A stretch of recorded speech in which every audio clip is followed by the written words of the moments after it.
Welcome to the Generous Business Owner Podcast, where business owners gain inspiration and encouragement to live a legacy, not just leave one. And now your hosts, Jeff Thomas, Alan Barnhart, and Jeff Rutt.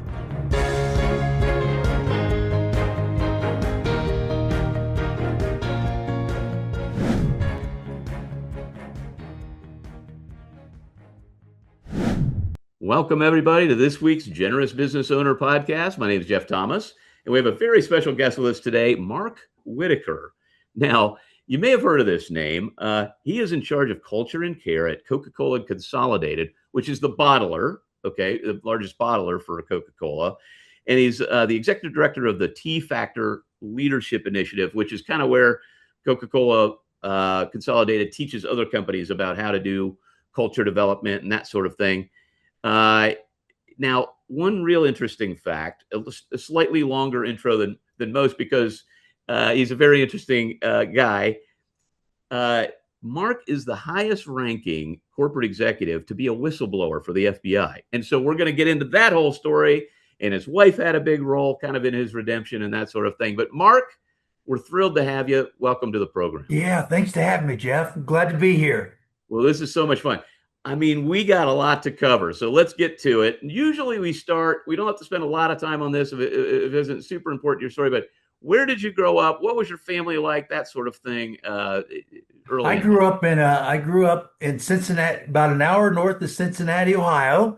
My mom just died from there a year and a half ago at 91, and it's amazing. I grew up in a Christian home, and my mom wanted me to go. I was the only child out of four to go to college. She wanted me to go to a Christian school. I said, no, I want to go to a big school and want to be a top executive of a big company someday.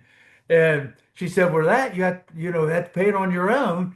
And so I got full scholarship, went to Ohio State University near Cincinnati in Columbus, about an hour away for my bachelor's, master's, got a PhD in the Ivy League right after Ohio State in biochemistry from Cornell. Never met one Christian professor in 8 years. Had plenty of professors say, if you believe in God, you can't be a PhD scientist, especially in biochemistry, microbiology, physics, things like that. And my mom said, I hope I recognize you when you get out. And my mom did not recognize me when I got out of college after 8 years. Matter of fact, I told all my friends at Cornell that my parents are Christian because they didn't go to college. They just don't know better.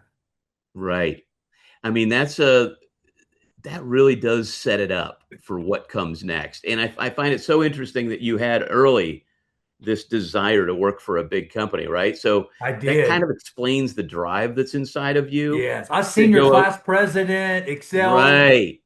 Full scholarship for 8 years of college, excelled. Yeah, exactly. So you're doing that. And what's the first job out of school?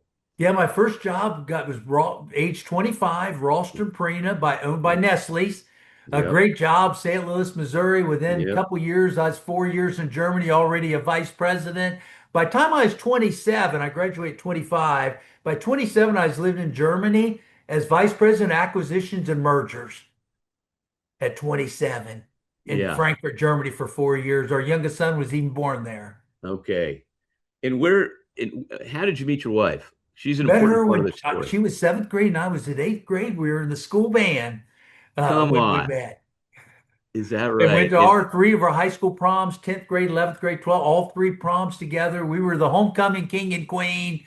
I mean, really, like my wife said, would have been someone that wouldn't steal an apple from a neighbor. So it's amazing what I got involved with when I got to the level of power and kind of following the wrong people. I tell often people, show me your mentor, I'll show you your future. And I started following the wrong people. So let's get into it.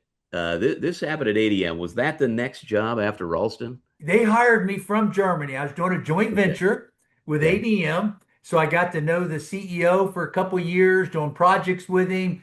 And he started talking to me, say, hey, why don't you work for us? And I said, I can't imagine leaving where I'm on a great job, living in Germany 4 years. I was 32 by that point, 7 years out of college. He was 75. The COO of ADM was 71 and the vice chair was 68 and I was 32 and I was working with those three guys and got to know them well. And I tell you, he came up with an offer. He said, "Well, he asked me what I earned. It was in Deutschmarks. This is before euros. Right. We were there when the wall came down in East Yeah. Germany. We got a piece. I got a piece on the shelf back there of the Checkpoint Charlie of the Oh yeah, wall, I right went at the through in top. '89. So Yeah, history was made during that that's time. right. And he made an offer. He said, I'll give you 10 times what you're What? earning. And he said, in stock options, bonus, publicly Right. traded company, ADM, 70 billion in revenue then. It was 1989, 56 largest company on the Fortune 500 they are. And number 38 now. They were number 56, 32,000 employees.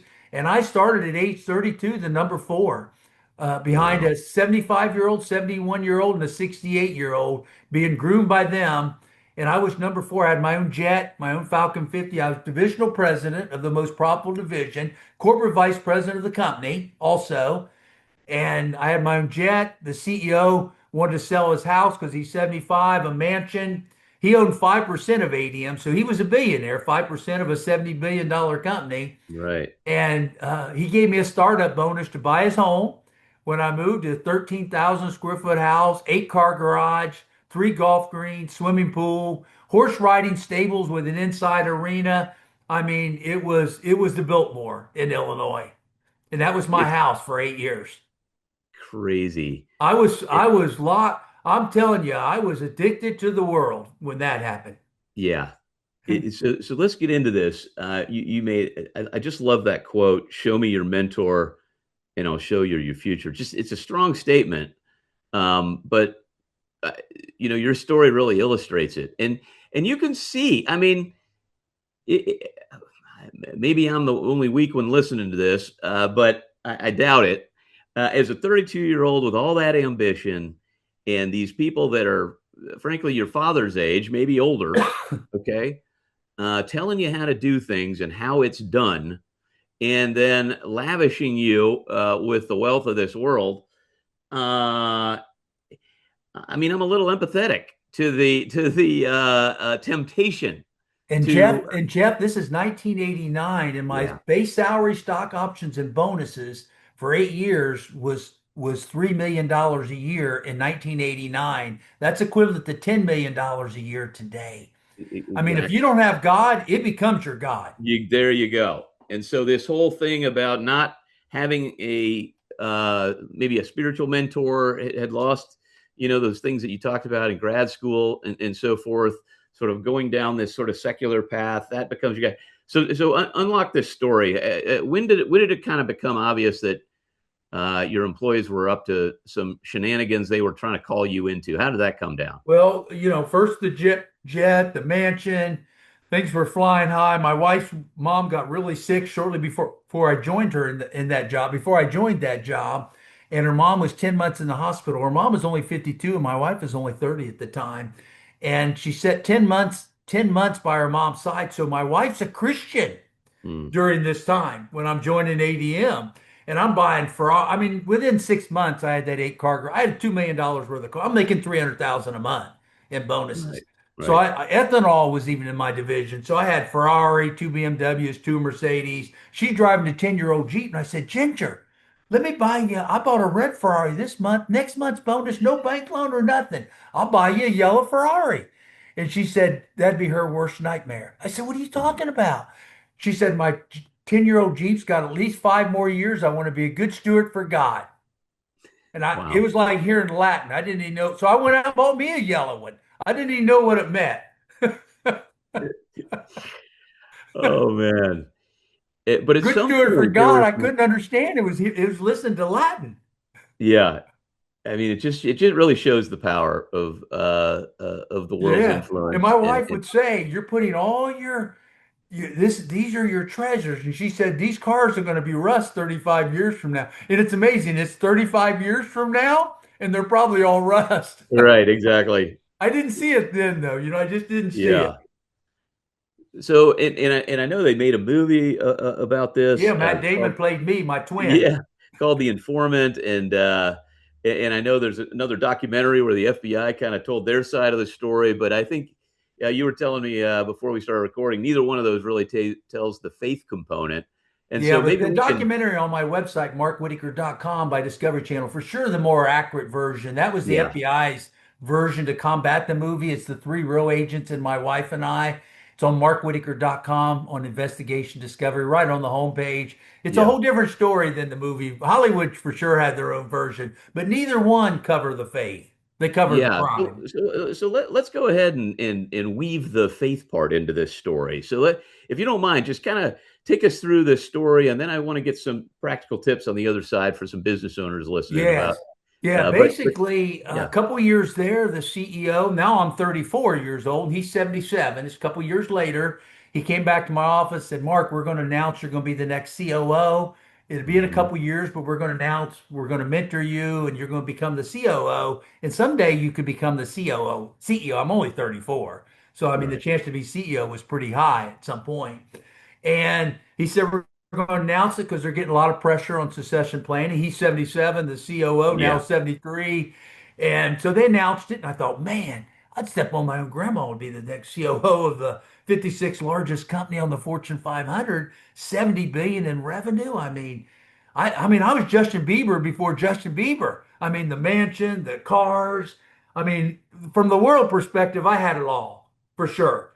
And but I told him, I said, well, that's illegal. And he said, well, everybody does it. We've been doing it for 12 years. We've not told you about it till we knew you were part of the family and trusted you. But now we need to bring you in it because someday you got to lead it. And he said, everybody does it. They've been doing it for 12 years, and it's just the way the commodity business is done. And if you're going to work here, you either have to do it or you're not going to work here. And that's a choice I had. If I was going to move up, I had to do it. And I thought, if he's 40 years as CEO, 77 years old, I just thought, well, these are things I didn't learn at Cornell. This is the real world. So I started learning the price fixing. 7 months later, I share it with my wife. Never mention a white collar crime to a Christian woman. That's for sure. Because I learned that on November 5th, 1992. I share it with my wife what was going on, but I said, I'm going to become the next COO. I'm going from number 4 to number 2 out of 32,000 employees. And she said, Mark, is that legal? And I said, it's not legal, but everybody does it. They've been doing it 12 years. She said, Mark, that's a fraud. You wouldn't steal an apple from your neighbor. You were a senior class. You did everything right. Now you're part of the biggest price fixing case in history. These people you're following, your moral compass is off here. Wow. And she said, I'm really troubled by this. We and she asked me who pays for the private fix. And I said, well, we earn an extra $1 billion a year. So our 4 billion profit out of 70 billion in revenue, about $1 billion is from the price fixing. And she said, who pay? And I said, the consumers pay for that. She mean my grandma on $800 a month? Social Security, this is November 5th, 1992. That's when my whole life changed. My life separated in two chapters, that chapter and the chapter before.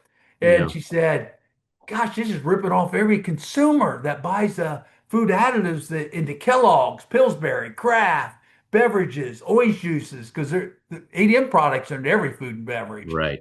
And she said, I'm really troubled by it. She said she's going to have to pray about it. She prayed about an hour and a half, came back. She was on the book of Esther that week in her Bible study. Hmm.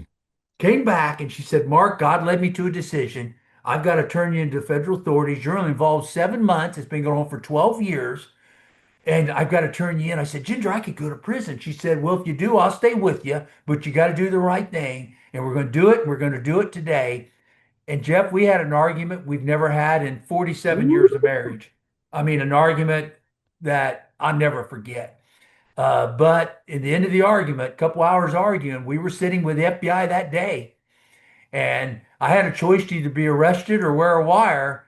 And I got wired up at 6 next morning, and I wore a wire 10 hours a day for 3 years for the FBI in the largest price fixing case in history, started by my wife, a stay-at-home mom. And how long was it between when you told her about it and she came back to you with kind of the what we're Maybe going to two do? hours. We ended up telling the FBI that very day. She wasn't waiting another day. She said, I'm turning you in today. Even if you go to prison, it's going to happen today.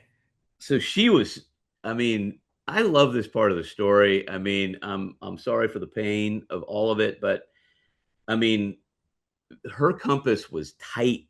Oh, it was. It was. She just thought of the fraud. We got this mansion and flying This around was on easy jet. for Now her. she sees this Because fraud in the background. She it was was so troubled by her. obvious to her what needed Yes, to happen, and black yeah, and white. This is going to stop. exactly. Okay, so you do this 3 years, man. That 10 had to be. hours I a can't day for three imagine how years. sweaty you were going in with this thing. So take us through the rest of that story. They wire me up at 6 every morning, Monday through Friday for 3 years, take microphones to my chest, shave my chest, microphone. They didn't have the equipment, 35 Oh yeah, years yeah, ago like they'd have today, and wired me up. I'd meet with them till 6 o'clock to midnight, going over all the tapes and who said what and whose voices are in the background. It became like two jobs. I'm divisional president of one of the right. 56 largest companies in the world, and I'm also working for the FBI. The Yeah, company thinks I'm a loyal executive, but I'm tearing down the very company that yeah. I'm working for. And and it was a very confusing life. And the documentary captures this well. The movie definitely missed it. But the FBI were telling me a couple times a week, they said, Mark, if they catch you, they're going to kill you. This is Wow, serious stuff. This is big. 31 people went to prison, by the way. Four from wow. ADM, all the other companies that were involved. 31 people end up going to prison at the end of that 3 years. And they told me, they said, Mark, this is billions of dollars at stake. People are going to prison. Your life's in danger if they know you're an informant. Right. So it was And stressful. you ended up going to prison. I So did. I did. tell They, that. for all my cooperation, I had $9 million stock options that was 10 months from exercising when the FBI said they had to do a raid. And they said, you're probably going to lose your job because they're going to learn you're the informant pretty quick. Our CEO was really close with President Clinton. He was he went to President Nixon's funeral on President Clinton's plane and really Wow. close. So he said, with those kind of contacts, they're going to learn you're the informant pretty quick and you're going to lose your job. And I looked at my stock. I had a 5 year set of stock. Most of my income is in stock option. Yeah. I had a 5 year set of stock option worth 9 million that day. And it's 10 months away from exercising on the five Yeah. years. And they said the rate's going to happen the next couple of weeks. So I know I'm going to get fired. You can't exercise it unless you're Yeah. there. So I was so high up in the company. I wrote 5 checks, wrote the 9 million, cashed in my stock option on my own, and knew that if all of a sudden it came up and I went to court, I could show I got it signed by the CEO and the general counsel, stock options, $9 million. So I thought I was covered. This is not something your listeners would want to do, that's for sure, because I learned it's not covered. You got to wait the 10 months. You got to go through the Yeah. process of actually doing stock options right. And so the day that the FBI did the raid and the company learned I was the informant, Jeff, the FBI came to my house and said, Mark, ADM called us and said you wrote 5 checks for 9 million. I said, well, they knew I wrote those checks, so they must be okay with it. They process 3,000 invoices a day. How would they know about those 5 checks unless they were okay with it? Well, even if they were okay with it then, they're mad at you now because they know you're the informant. They're going to come after you. And I said, well, here's my stock options. I had it all printed out because I knew I wouldn't get back in the office once I was fired. So I had it all printed out. So they said, Mark, that's 10 months away from an exercise date. You just Yeah. can't write checks for yourself. There's tax evasion. There's all kinds of SEC violations. Said this is a fraud. You're going to lose your full immunity. I had full immunity. You're going to lose your immunity agreement. But we're going to go get you the best deal we can get you because we know you're under pressure. We do know they owed you the 9 million in fairness, but you shouldn't have done it that way. But we're going to do the best we can do for you. And they got me a 6 month plea agreement, a Martha Stewart sentence in a white collar prison. Uh, because the prosecutor agreed. He saw the pressure I was under for 3 years and said 6 months. I looked at Ginger and said, I can't go to prison for 6 months. I just wore a wire for 3 years. She said, Mark, sign it. Let's put it behind us. You go in. Now I'm 38 by the time I wore a wire 3 years. So you go in at 38 and you come out at 38.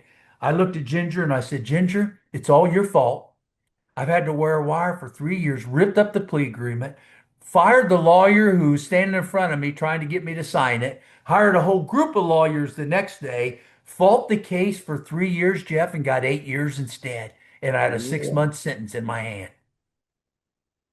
I was so depressed, pulled my car in one of those garages, wrote a 17-page letter to Ginger, and tried to kill myself. I mean, I thought I could have had 6 months. I would have had full immunity if I didn't write those checks. And then they gave me 6 months, even with that big mistake. And now I got 8 years on a 10-year. You get 20% off good behavior. So I got to do 8 years on a 10-year sentence. I said, I can't survive this and tried to kill myself. And I was hospitalized for a month. What a story, Judge gave me man. 7 months before I had to show to prison, get on my feet. I went to prison. Um, Chuck Colson, my second week in prison, he was White House counsel under President Nixon.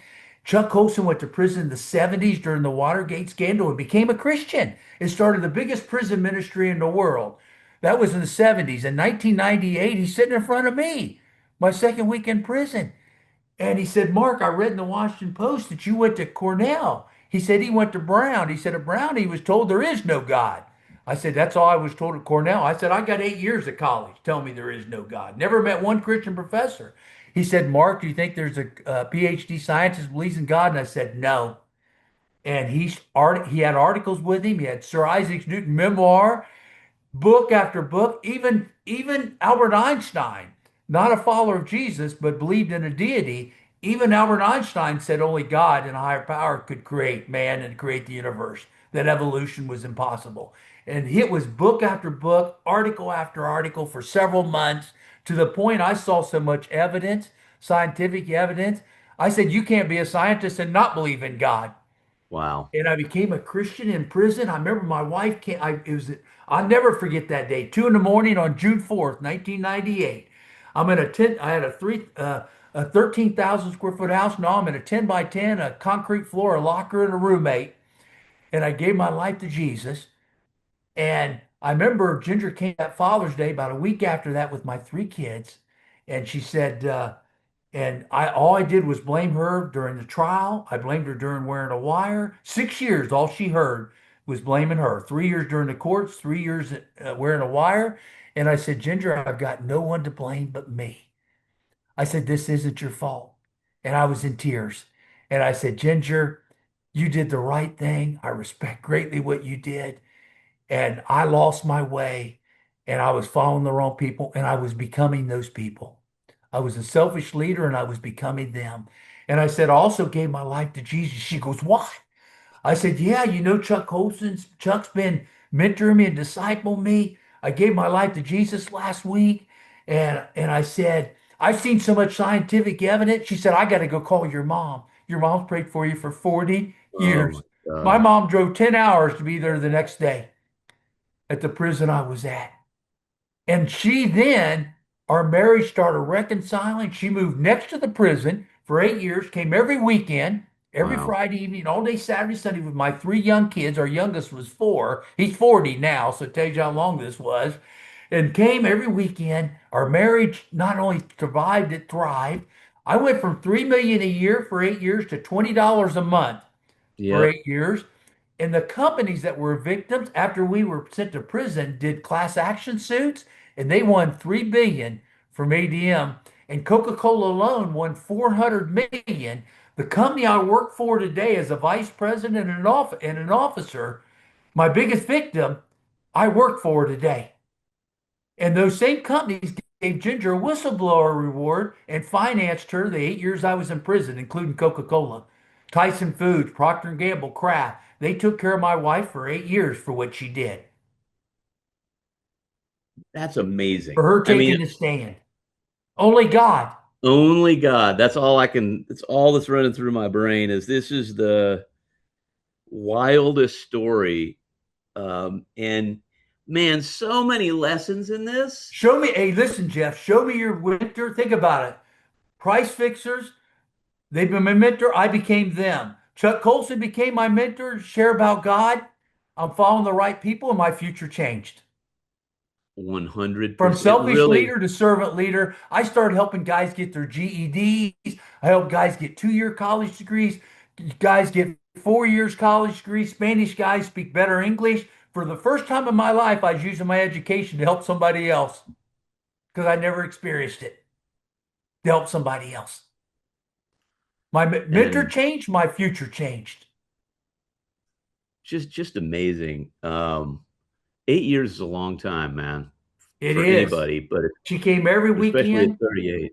And my wife, like now, when the movie came out, she was on CBS News. I was in California. I was a COO of a cancer research company at the time, also a faith-based company. I've been involved in this faith to work movement for 20 years now, and I've been out over 20 years now. But when the movie came out, she was doing an interview on CBS News, and they asked her, they said, Ginger, on national news, CBS, they said, Ginger, how'd you do it? Most people would never stay in a marriage like that. And she said, well, I wanted to leave, but God told me to stay. So I kept praying for him, and his parents kept praying for him. And then they said, did you ever get mad? And she said, oh, yeah, divorce wasn't an option, but murder was an option. When I took a 6-month plea deal and threw it in the trash can, she said murder was on the table. She said that on national TV. And they said, well, how do you feel now? And she said, I couldn't have been more mad when he ripped it up and then got 8 years instead. But looking back, I don't think he would have ever listened to Chuck Colson with a 6-month plea agreement. And God gave him exactly what he needed, which was 8 years in prison. Oh my gosh. I think 2 years would have been enough, Jeff, but I agree, 6 months. I wouldn't have listened to Chuck Colson with a You're six like, month. I'm out. I'm not going to that thing from Chuck. I don't need any of that. I'll be out in Yeah, six six months. months, I'm out of here. And I think I would have lost my family on that journey. Right. Amazing. Miracle of God. Miracle, only a miracle You of know, God. these things that we think are, I mean, you thought that was the worst thing that could have possibly happened to you, and it ended up being one of the best. Yeah, I mean, I tried to take my own life I before I mean, went to it prison. I doesn't was get any into more dramatic myself. than that. I mean, wow. I Wow, was man. hopeless and helpless. And Jesus filled a void. I'm telling you, Jeff, when people would go by my home, a mansion, 8-car garage, three golf greens, swimming pool, people would say that man has everything. And I tell you, I had a void in my heart. I'd get a Ferrari 2 weeks later. I'm saying, what's next? It Yep. never filled that void. And now I'm in prison at $20 a month, and that void was filled. I've learned it wasn't money. It was finding Right. purpose in my life and having God in my life was the difference. There was no money was going to fill it. Exactly. Wow, man. I mean, so many lessons just from that. And then now you've really spent, like you said, 20 years in this sort of faith and work movement. You're with this Coca-Cola uh, Enterprises company that, Yeah, biggest bottler, Coca-Cola public company, Consolidated, the faith-based, Consolidated. Sorry. purpose-driven company, That's right. Consolidated. Pardon the me. largest And, bottler in America. and so tell a little bit of that story and how you got involved there. Well, think about this, and I've been leading this effort for about 8 years. Think about this purpose statement, publicly traded on the NASDAQ, official purpose statement to honor God in all we do by serving others, pursuing excellence, growing properly. Who has a purpose statement on the NASDAQ to honor God in all we do by serving others? Right. And I'm telling you, God so blessed our business, $7.5 million business, 104 plant sites, 17,000 teammates.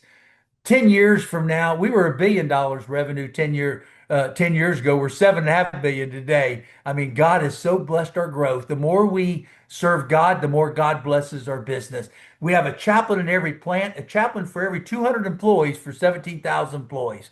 Chaplain in every Wow. plant, 104 plant. Prayer groups, Bible studies. We have a 1 year discipleship program for all the recommits and salvations.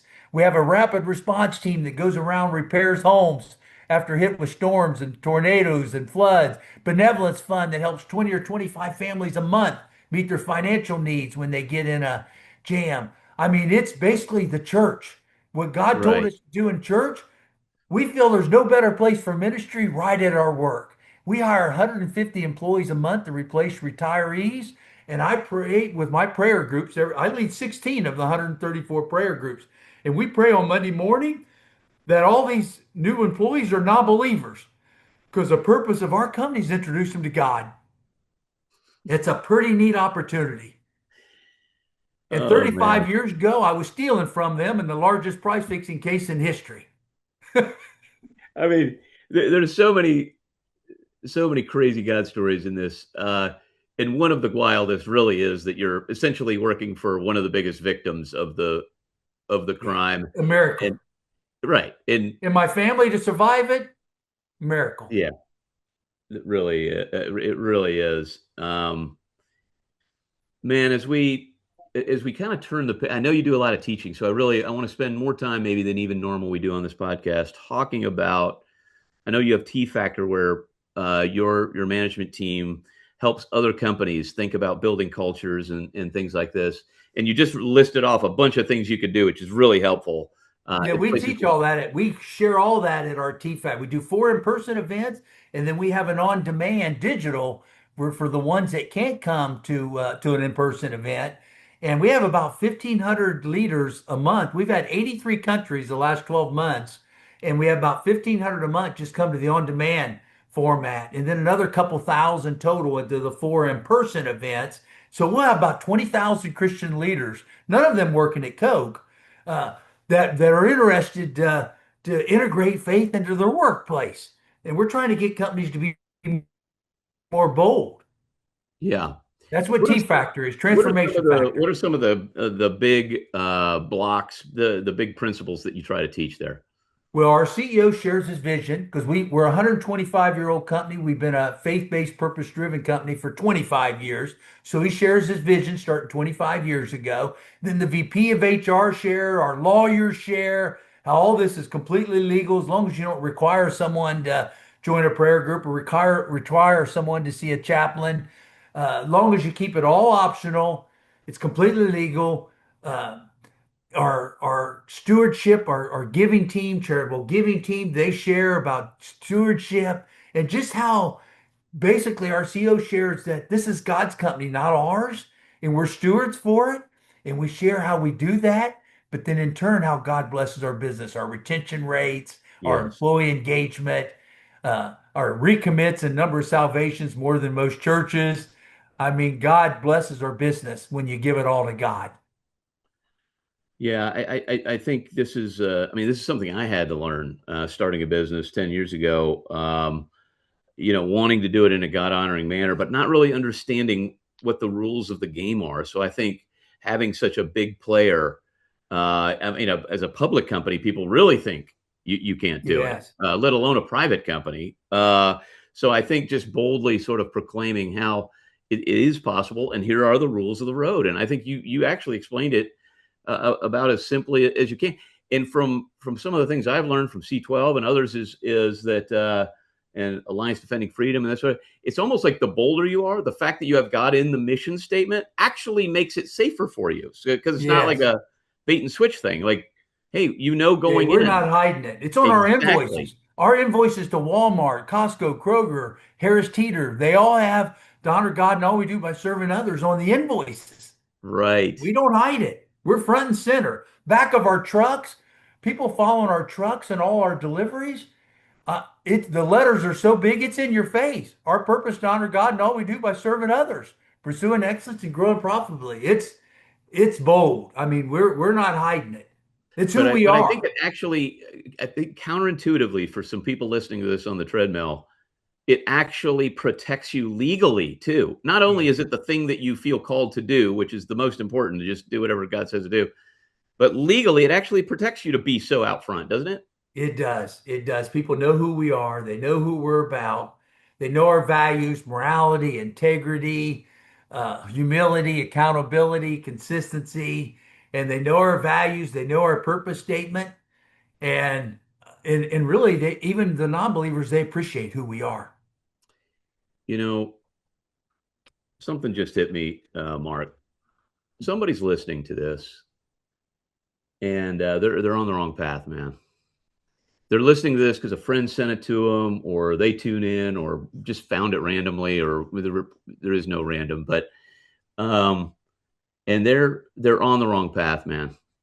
They're on a path maybe not as dramatic as a $1 billion price fixing scheme, but there's something going on that they know is wrong, but it's profitable. There's people around them saying the wrong thing, and they feel a little stuck, and they feel like they can't make a turn.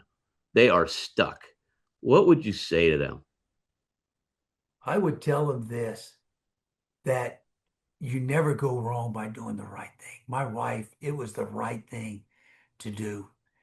That if you're at a fork of the road, don't go for that short-term gain. I went for that short-term gain and look at the long-term detour I put my Right. family on.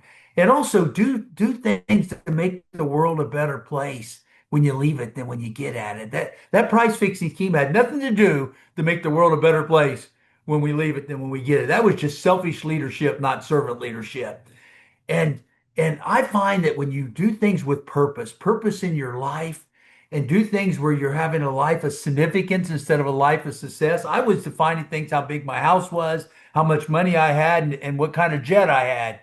And I learned at $20 a month, when you're helping others and living lives of significance, those were some of the most rewarding years of my life. And I was $20 a month because I was serving and helping others. And I made a commitment then to God. That's the life I want to live when I got out, that I've done the last 20 plus years. Live a life of serving others. So I would say that to your listeners: live a life of significance. Live not a world the way the world defines success. Find purpose in your life. Do things when you're helping others, serving others, listening to them, having a different level of empathy than what other people have. Listen to them a different level than what you normally would listen to them. Love people, care for people like we do with our benevolence fund, our rapid response team, our chaplains. I tell you, when you love people, there's nothing more rewarding around you. And I don't care if you have 5 employees or 500,000, you can do this because you got, even with 5 employees, you got them, you got your customers, you got your vendors. Nothing more important than caring for the people around you.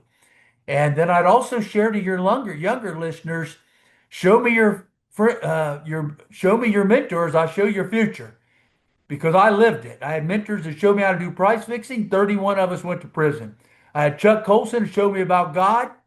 Now I work for the biggest victim that I stole from 35 years ago. I like to that end, I'm sort of picturing, for some reason I'm focused on this, but I think maybe God's guiding this. There's just somebody listening that needs to hear this. Like, they're in a partnership with somebody they're unaligned with spiritually, and that partner or senior person in your case, but somebody in that company is influencing them in the wrong direction. That's the person they're following, and they know who they should be following. They know where they've got a ginger in their lives. They've got somebody beckoning, and they probably know they're just listening to the wrong voice. And I like this. I kind of like your short-term, if you're only looking at the short-term gain, it can lead to long-term pain.